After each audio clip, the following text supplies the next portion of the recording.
I want the update out now, crying face, says Wafferty. Well, this is an important reminder to be very precise with what you ask for, because Mojang have just delivered, although with a monkey claw, with an update called 1.21.84, which fixes a single issue where worlds were not appearing on the world list for Xbox. This is an Xbox-only update, and even weirder than the fact that they rolled out a whole update just for one platform, just for one bug fix, is that they never released a 1.21.83, although seemingly to target you, Wafferty, they say his greed sickens me, and that's why we got this tiny update. But seriously, people are wondering about the Chase the Skies drop, and even saying, well, if it adds two things, how are we possibly getting a delay? How is it that we do not know when this update is coming out yet, despite the fact that we're now in the month of June quite solidly? Well, I'm going to say that I think this update has been delayed based on the fact that they said they'd give us a release date, and now here we are, more than a week later without one. I think the last possible time for them to give us that release date is tomorrow at the Xbox Summer Games Showcase, and if we don't get it then, I suspect that they're just going to do a surprise last-minute reveal, which, as we all know from the way Oblivion Remastered came out, this is actually the best way for updates to be done.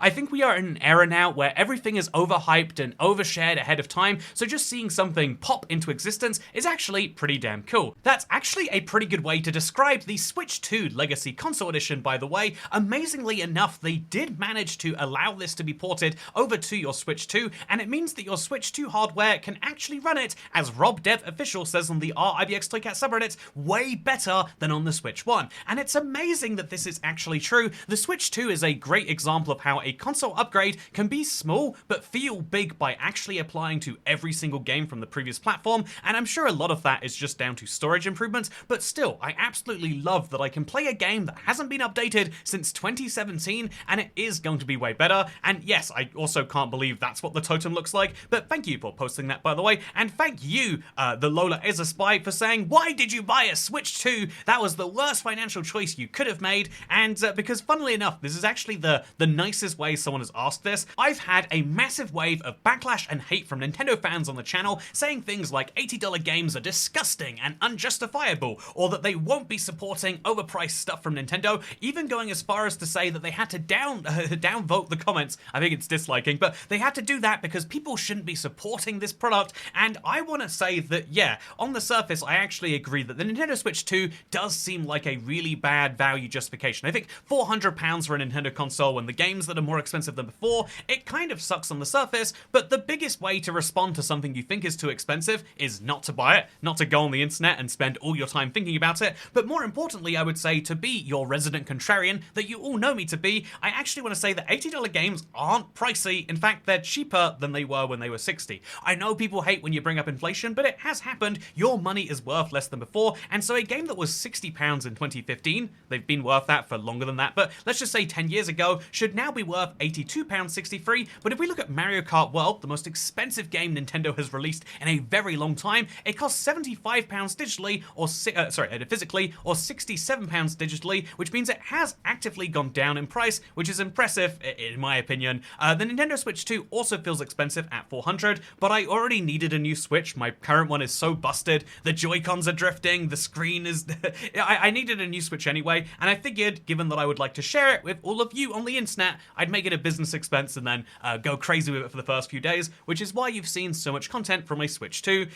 You'll probably see more when they release an actual upgrade for it, but for now, I'm actually really impressed. I know that's kind of wild to say, but I think what's going on with the Switch 2 is actually pretty cool. Speaking of pretty cool things I discovered on Reddit, by the way, here is someone on my subreddit who is nearing 7,000 days, very close to my Let's Play Survival World, and I wanted to share this because I think for a lot of people this is cool inspiration, but actually what I liked almost as much, maybe more, was Just Games and Stuff sharing their Survival World farm. I don't know why, but I saw this and immediately thought, I should totally do that in Superflat, right? And so, you better believe I've got some silly projects lined up on the semi-hardcore world. Anyway, with that said, I also want to talk about an important subject, because while we're talking about the Switch 2 version of Minecraft being not as good as it probably should be, before we come back into the Chase the Skies delay, I feel like we need to mention the fact that, yeah, the Xbox version of Bedrock is the most buggy version, besides perhaps the Switch 1 Bedrock release. Ironic, because Xbox and Minecraft are owned by the same floopin' multi-billion-dollar company, That's multi-trillion-dollar company to you, excuse you. But yeah, I figured now would be a great time to bring this up because I did actually see some fascinating news that suggests that they didn't actually natively port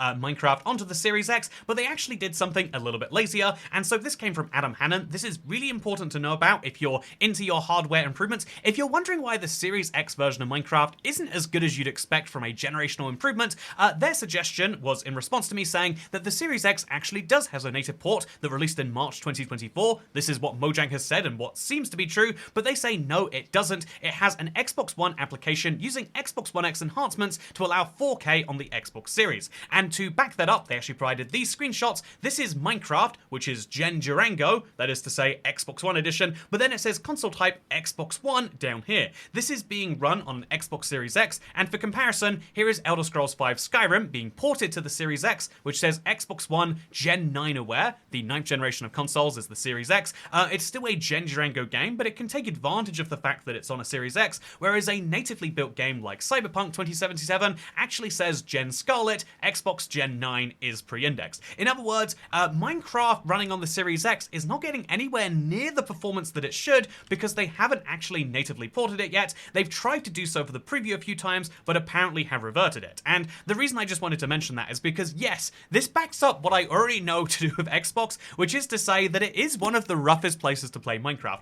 It's a shame because I started this channel playing Minecraft on the Xbox, and I have such a special place for the console edition as a whole in my heart, but if you try to play Minecraft on an Xbox now, especially across multiple Xboxes, there's so many cloud syncing issues, sometimes your worlds will go missing. Seriously, a lot of people feel like their worlds just weren't showing up in the world display screen. There are so many issues that can happen with an Xbox, and the number of times that I just lost a world to something to do with the cloud was so crazy that I had to stop playing, and those issues have just started coming back recently, and so I just have to say, if you're an Xbox, back up your worlds. Make copy of your worlds in the game, or even better, load copies onto an external storage device.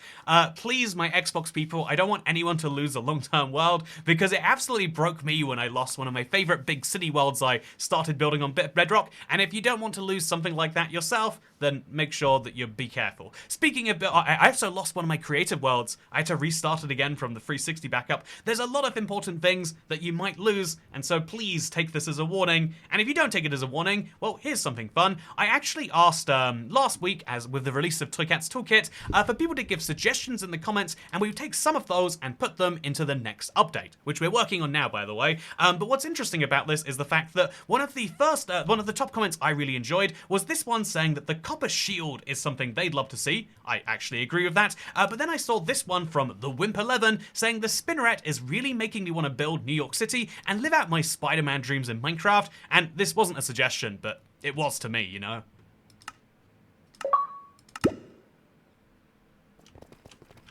Man, traffic these days, am I right? Okay, now don't ask what my taxi fare was, even though I was driving myself, and let's go for a fly through New York City, but like I'm Spider-Man. This is something I actually never considered, like building a big built-up environment so you can use it as a series of grapple points, but it's a totally valid way to play, and although you might end up in some slightly spicy situations, it's super fun. It's so reminiscent of playing Spider-Man 2 for the GameCube. And honestly, oh yeah, this is super cool. There is this fun game of like, there's so many buildings here, but you have to work out which of these are actually close enough for you to get to, and you want to get the right momentum so you can get close enough to it, so you can get close to the next building.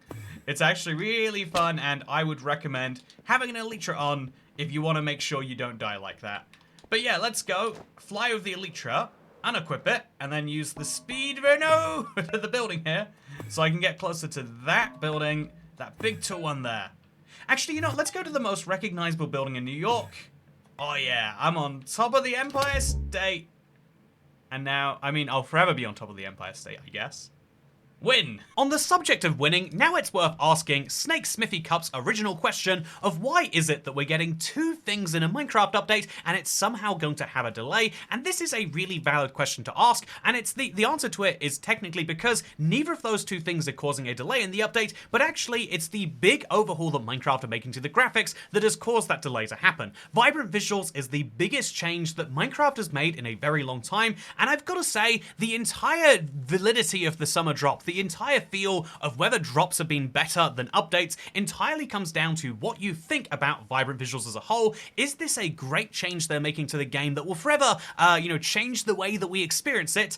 Or is this going to be just a funky graphics option that only some people enable on some devices? That is going to be the huge divide in the Minecraft opinion leading up to the update. And I do have to say, I'm so curious as to what people think when it actually comes out, because there are a lot of limitations people aren't thinking about, both to do with the, your render distance going down, to do with the fact that you can't use any texture packs.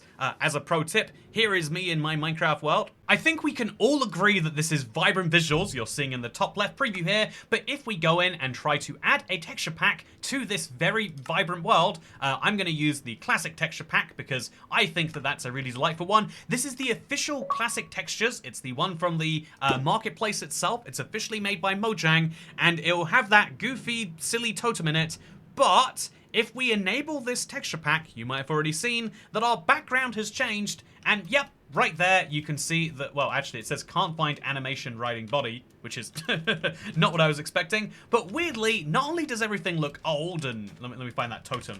Every time I look at this, I'm like, surely there's been a mistake. There's no way totems look like this, but they did. Anyway, so as you can see, I'm here in this old world, and it doesn't have vibrant visuals. That's not some weird quirk of this being the classic texture pack. You might think, oh, that's clever, Mojang turned it off so that it looks old, but if I use literally any other texture pack, the same results will be true.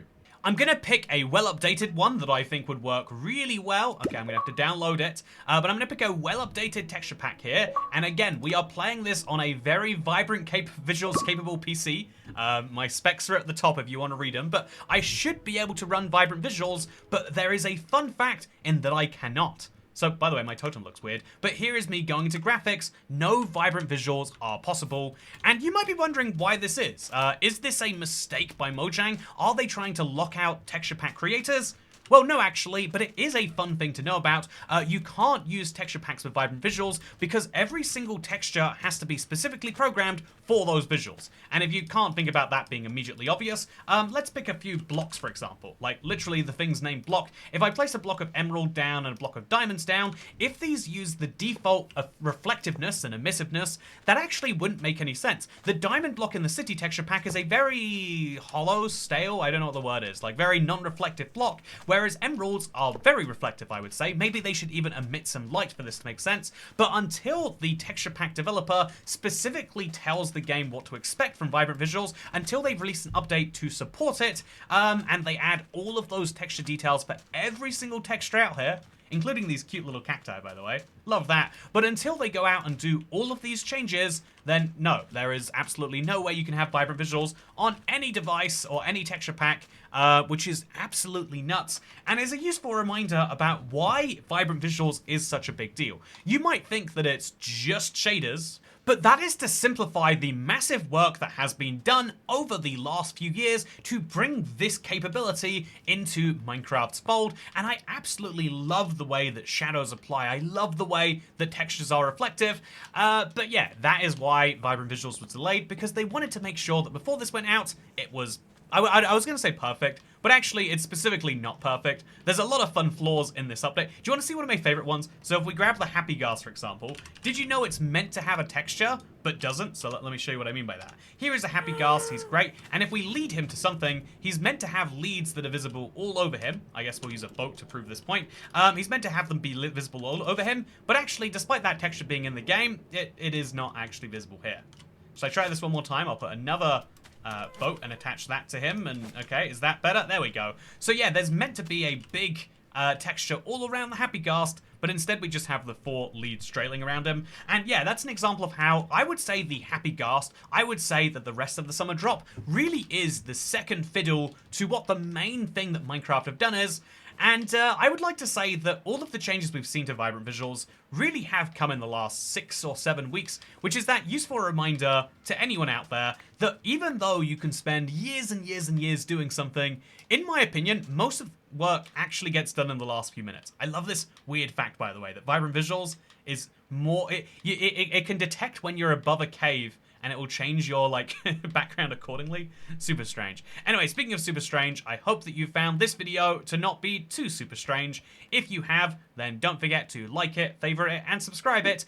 Next week's Q&A will be very different because I'll be out and about. And so make sure to, if you're curious, it'll be something fun. And if you want to post anything that you might think would be fun for a little Reddit recap instead, then make sure to go to r/IBXToyCat. I love seeing people's progress of their long-term survival worlds, but also anything that you find interesting if you're a console fan, or indeed the sort of person who watches this channel. It's fun to see other people who are like-minded. Speaking of being like-minded, I am like-minded to end this video now and go have some lunch. So I'm going to do that. Goodbye.